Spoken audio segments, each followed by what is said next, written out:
happy to share our two newest board books from superstar author-illustrator Grace Lin. Grace just received the Children's Literature Legacy Award for her body of work, and she is not slowing down. Her first 4 storytelling math board books featured adorable, diverse kids exploring the magic of everyday math. Her new board books feature the same kids exploring different math. In A Beautiful House for Birds, Olivia wants to paint a colorful birdhouse. She starts making a pattern on the roof. Pink, green, pink, green. Oops! She painted a blue stripe by mistake. Now what? Can she use patterns and creative problem solving to make her birdhouse even more beautiful? In Where Are the Eggs? The chickens have laid their eggs all over the yard. May has to find them. She searches next to the watering can, on top of the wheelbarrow, and behind the flower pot. Each hiding spot is revealed from 2 different perspectives. In this example, a side view and a bird's eye view. It's a springtime egg hunt that teaches spatial sense through both language and art. Where Are the Eggs? And A Beautiful House for Birds are perfect for exploring math in spring and summer, or any time of year.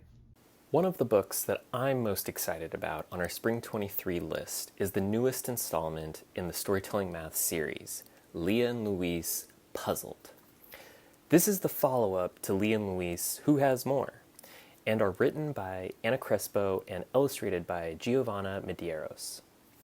These aren't your traditional math books either.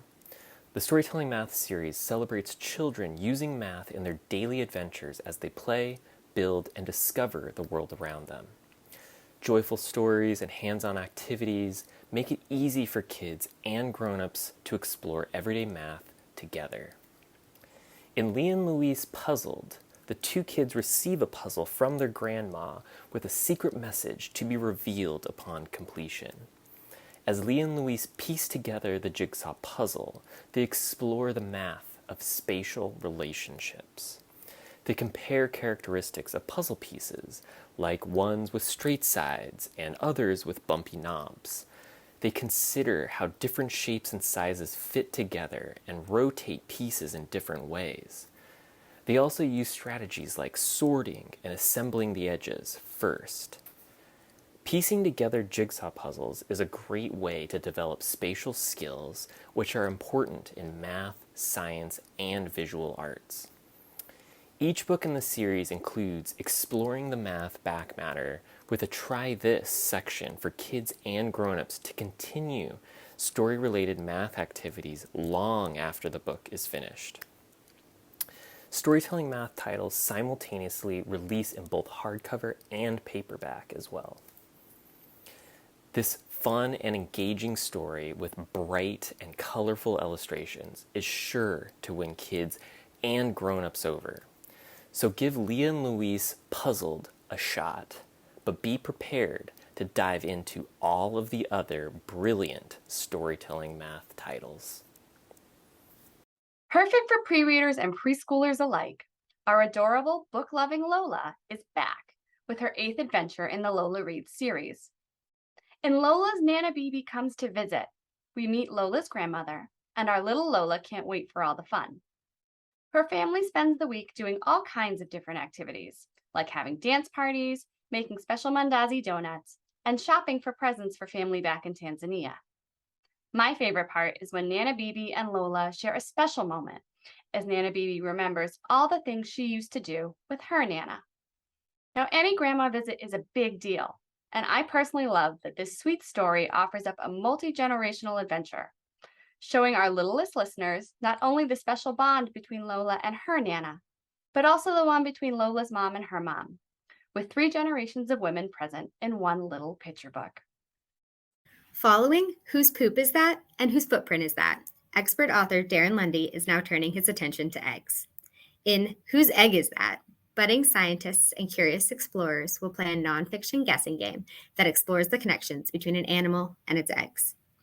This time, Darren pairs eggs with tidbits of information about the animals that lay them, asking kids, whose egg is that? With a small visual clue from series illustrator Kelsey O'Seed.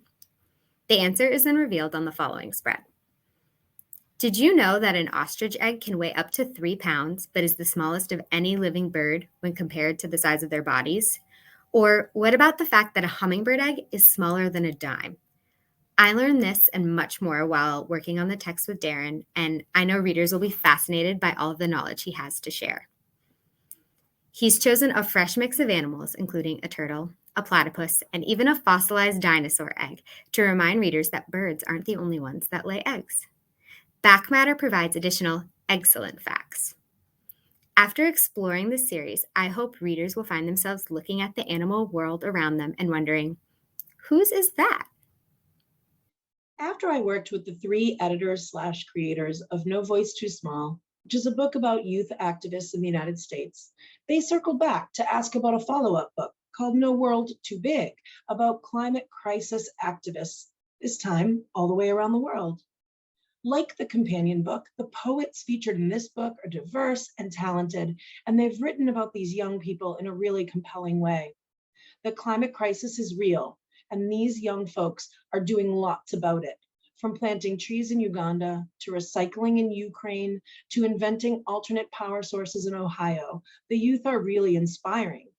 The book will come out just in time for Earth Day, and it's filled with information about each activist, as well as information for readers about how they too can help fight the climate crisis. The book is perfect for classrooms and to read at home, and the artwork is striking and accurate. The whole package, it really belongs on every bookshelf. You know what? Nothing is really something. Do you ever wonder what might be hidden in the space around things, or how that space is important? Just pick up a copy of All About Nothing to find out.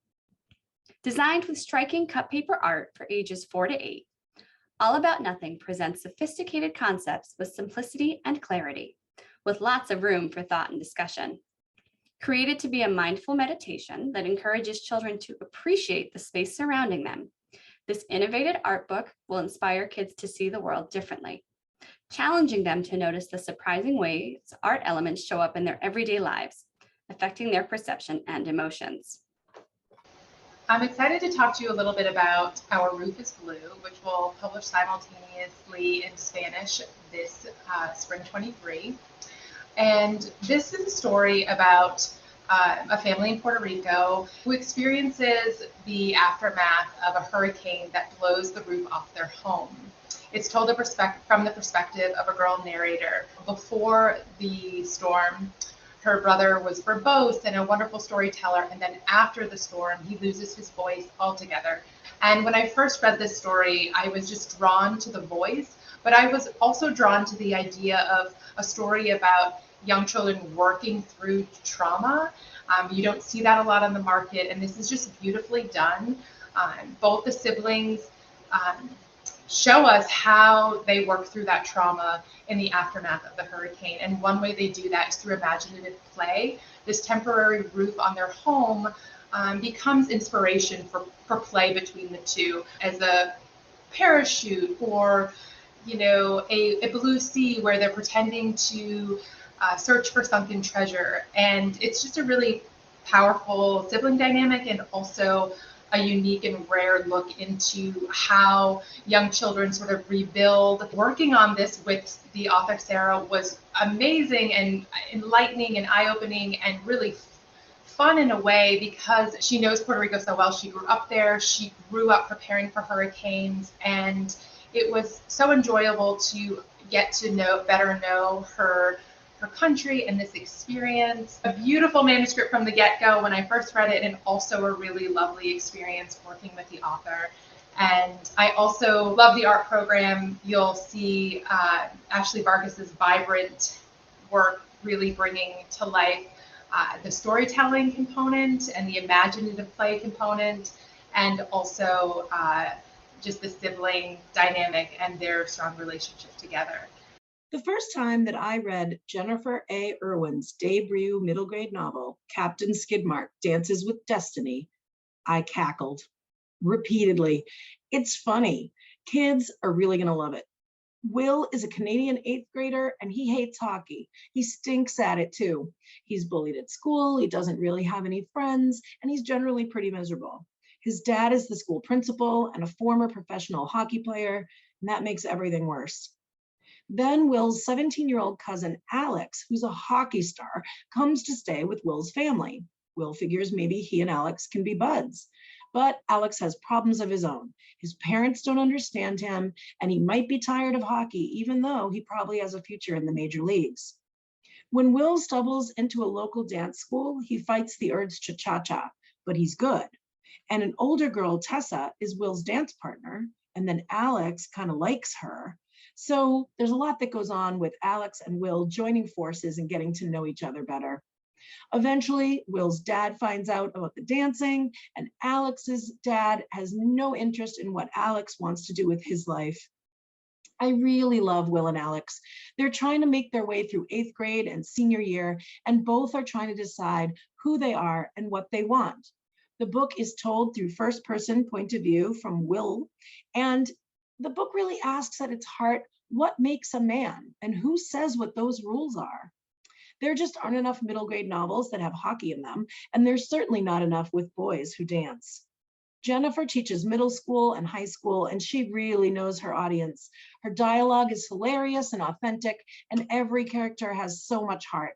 There are noogies and awkward conversations and epic farts in this book.